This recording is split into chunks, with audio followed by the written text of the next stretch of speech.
Hey HCDA, and today we're playing some more Mindustry, and specifically I am trying to knock out the last couple of levels. So right now we're up to Impact 0078. This is a purely defensive level, but I'm still going to start out with my pre-planned Vela production, mostly because I want to try out to see how that works on a purely defensive level, because the Velas themselves repair themselves and you can fly them anywhere, so they should make for a pretty flexible defense option as well. And here we go. Let's check out where we're landing, what we already have to start out with, other than our starting base, which it seems to be is exactly nothing.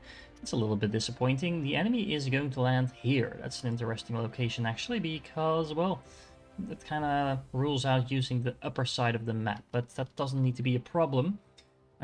Because we can build a pretty impressive defense over here. Let's see, where are they spawning? So we can't build anything beyond pretty much this thorium patch, because otherwise it will get blown up. But that does mean that if we just build like a defensive line starting from over here all the way down, then the enemy is not going to be able to do anything. It's worth noting that there's not a lot of water on this map, so our previous tactic of just spamming pretty much every single resource, we could still do that, but we definitely need to make sure we prioritize what we need first. Okay, so let's start out with once again setting up the poly production. Let's make sure I am requesting the most important items from the other zones, which is most importantly, of course, silicon. I am redirecting some of the overflow of water production to the silicon production over here, or the silicon import I should say. I'm also requesting some plastinium, some surge alloy, and some graphite and phase fabric, and that should cover most of the basics. I still have a surplus of power, so I'm setting up a couple of batteries to gather that surplus. And then for now, I'm just going to set up a couple of lancers to make sure I can take out the initial couple of waves. And I'm leaving myself a nice little gap in the wall so I can funnel the enemy through that.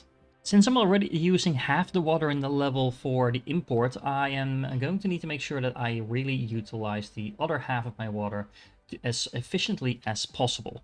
So it makes sense to at least spend some on thorium production and a little bit on graphite production, because those two things are super easy to make, pretty efficient, and I'm going to need a lot of that. And then I'm going to need some more power, because at this point I am dipping into the negative. And after the fiasco that was my thorium power last time around, I decided to go for RTG generators, but honestly in this particular level that might actually be the optimal choice, for the simple reason that every other source of power, at least every advanced source of power, actually requires water, which, like I said, I don't really have in this level. Now, even though I don't have water in this level, I don't need to boost every single mining drill. Of course, that's way more efficient in terms of output per machine. I have so many resources on this map. The map seems to be designed to not boost everything, but just compensate through having more buildings. Which is nice and all, but I didn't bring this tier 4 production unit not to build tier 4 units. So I am going to need to produce some cryogen, because otherwise this is just going to sit here and do nothing. Okay, so this is the longest pipeline ever, all the way through here to get some cryogen production going in next to my base, and then get that to my exponentially constructor to start making those swift, nice tier 4 units. Now it's going to take a while to fill up, but as you can see, I do have all the things that I need, so we are going to get some Velas going. And let's make sure we send them straight to the front over here, so that we can make use of that. Now, something I've actually wanted to try is have a tiny little bit of power production right behind my towers, in the hopes that that will actually lure the enemy flying units towards this direction rather than towards this or this, because they seem to be going either for power reserves, like the first wave of flying units that we just got actually did. They first went for the batteries, then they went for the RTG generators. In the meanwhile, my monos and polys took them out. Apparently all my monos dying in the process, but that's okay. And yeah, so if I can prevent that from happening, that would be perfect. I also want to try out using the Spectre. This is a turret that I don't think I've ever used so far at all. It fires both to the air and to the ground, and it can actually function from some pretty interesting resources that I usually have plenty of. Specifically, thorium is something I have all over this level, and the fact that it can kind of serve as an alternative to the Cyclo maybe might be interesting, because it can double up as a ground protection as well. And I do like the rate of fire on these things. Look at that, it's pretty impressive. In a similar thought, I figured why not just put a couple of batteries right behind my towers as well, because that might attract the enemy.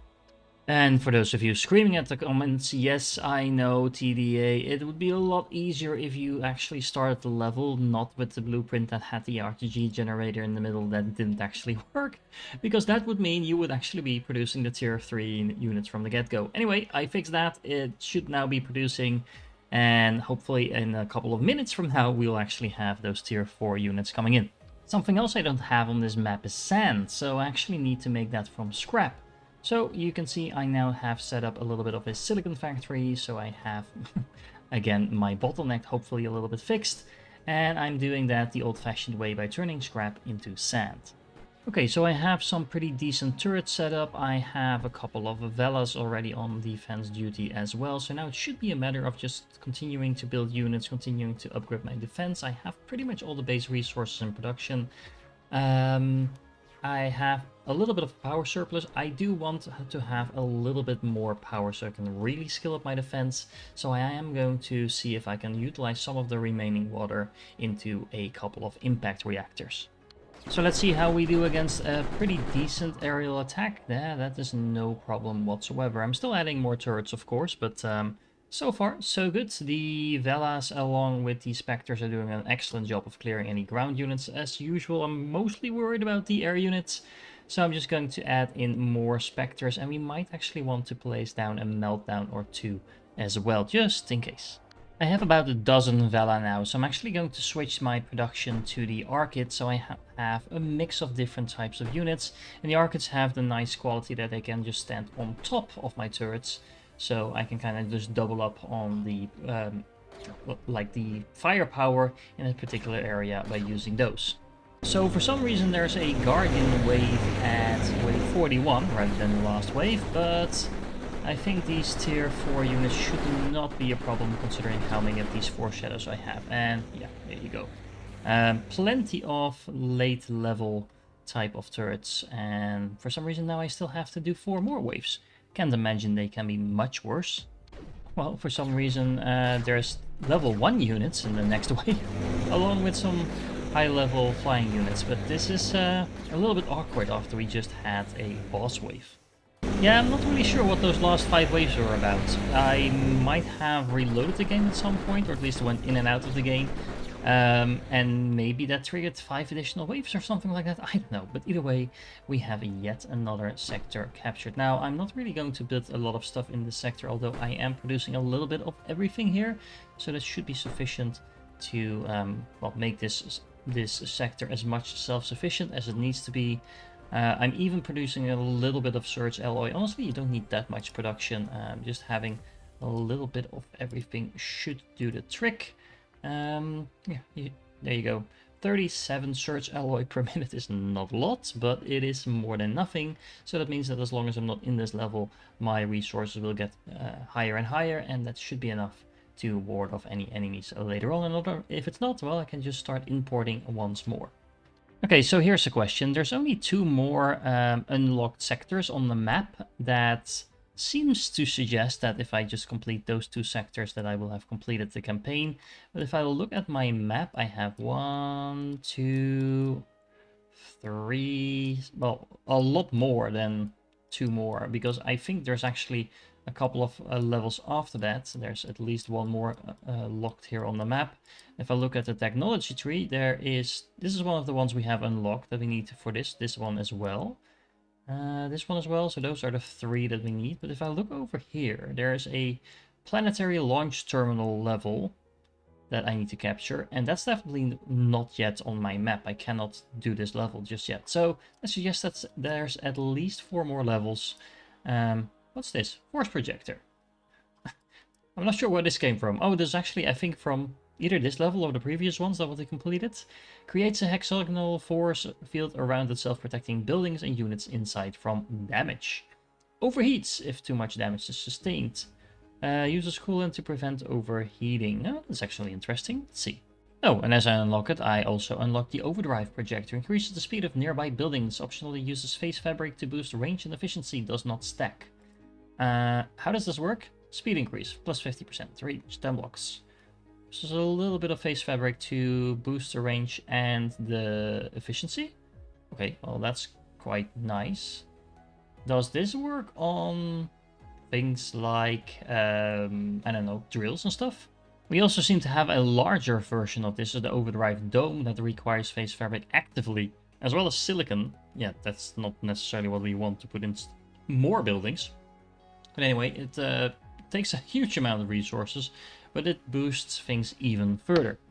I'm actually not entirely sure I need this. Maybe it would be nice to produce my units faster, but other than that, I am struggling a little bit with seeing the use case. I mean, don't get me wrong, boosting my buildings is always good. And I'm specifically interested in the overdrive projector because I think this just works as long as it has power. But I assume you also need more inputs in order to get more outputs, because I don't think this is just a flat increase of production. So if that's the case, then you can either build this or just build more buildings, I guess. Look at my nice little force field domes. That would make defending even easier. So yeah, looks nice. Okay, I actually take that back. A overdrive dome is very easy to at least encompass all of my unit production buildings. And I can just hook it up to the main core. It's going to siphon off a little bit of that face fabric and silicon, but really not that much. And if everything as a result, especially my unit productions, gets boosted like that, that I think is definitely worth it. Is it also speeding up the belts? Okay, well, that was an unexpected side product. Oh, that actually might be interesting. Well, we'll need to play around with this a little bit, maybe in the next episode. If you are still here, you are awesome, and I do hope to catch you in the next one.